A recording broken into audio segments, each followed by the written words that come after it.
NATO parçalanır. ABŞ ordusunun Almaniyadan çıxarılması nə vəd edir? ABŞ-ın Almaniyadakı hərbi kontingentinin azaldılması uzaq mənzilli artilleriya və zirehli bölmələri əhatə edə və bu NATO-nun Polşa və Baltik ölkələrindəki ön xətt müdafiəsini zəiflədə bilər.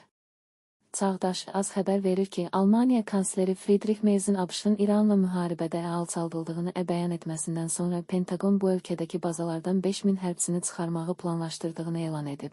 TTMS yazır ki, Merzin açıqlaması Avropa ilə Donald Trump arasında İranla müharibə və ümumilikdə qlobal təhlükəsizlik məsələlərində dərin fikir ayrılıqlarını üzə çıxarıb.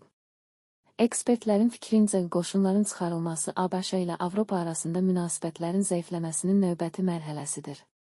Bu addım ABŞ-ın Avropadakı öhdəliklərini azaltmaq istiqamətində ümumi tendensiyaya uyğun gəlsə də bir sıra Avropa liderlərini narahat edib. Polşanın baş naziri Donald Tusk bildirib.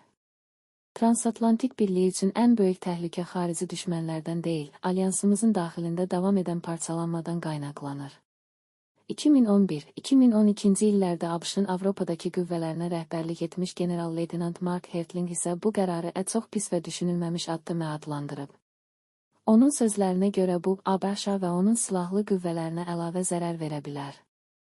O, həmçinin Almaniyanı tərk edəcək 5000 hərbçi üçün yeni yerləşdirmə infrastrukturu yaradılmasının praktiki çətinliklərinə diqqət çəkib. TTMS qeyd edir ki, Trumpın bu qərarının tənqidçiləri ABŞ hərbi iştirakının azalmasının NATO-nun əsasını təşkil edən transatlantik əlaqələri zəiflədəcəyindən ehtiyat edir. Onların fikrincə bu, Rusiya prezidenti Putini alyansın gücünü sınaqdan keçirməyə təşviq edə bilər. Məqalədə vurğulanır, Almaniyadakı ABŞ qoşunlarının sayının azaldılması ehtimal ki, uzaq mənzilli artilleriya və zirehli bölmələri əhatə edəcək və NATO-nun Polşa və Baltik ölkələrindəki ön müdafiəsini zəiflədə bilər. Bundan əlavə, ötən həftə ABŞ hökuməti Avropa ölkələrinə bildirib ki, onların hərbi gücünü artırmaq və ya zəif nöqtələri aradan qaldırmaq üçün nəzərdə tutulan silah tədarükü Pentagon yaxın şərqdəki sursat ehtiyatlarını bərpa edənə qədər gecikdiriləcək. Bu vəziyyət Avropanın hava hücumundan müdafiə sistemlərindən, o cümlədən Rusiyadan gələn təhdidlərə qarşı vacib hesab edilən Patriot raketlərinə təsir göstərə bilər. Bununla belə, TTMS yazır ki, əsas risk siyasi müstəvidə daha ciddi nəticələrin yaranmasıdır. Məqalədə qeyd olunur ki, Trumpın ikinci and içmə mərasimindən sonra ABŞ prezidentinin NATO müttəfiqlərini böhran vəziyyətində müdafiə edib etməyəcəyi ilə bağlı suallar artıb. Trump ABŞ-ın Avropadakı ənənəvi müttəfiqlərinə dəstək verəcəyini desə də, bu məsələdə yaranan istənilən şübhə Rusiyanın çəkindirmə mexanizmini zəiflədə və onu Ukraynadakı müharibədən sonra hərbi addımlar atmağa sövq edə bilər.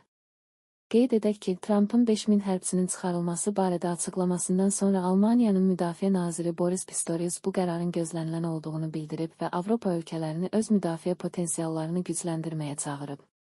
Daha sonra Trump çıxarılacaq hərbçilərin sayının Pentagonun açıqladığı 5000 nəfərdən daha çox ola biləcəyini vurğulayıb.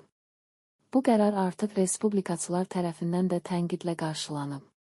Onların fikrincə, Avropadakı ABŞ kontingentinin azaldılması Kremlin əl-qolunu açacaq, kollektiv təhlükəsizlik sistemini zəiflədəcək və ciddi strateji səhv olacaq.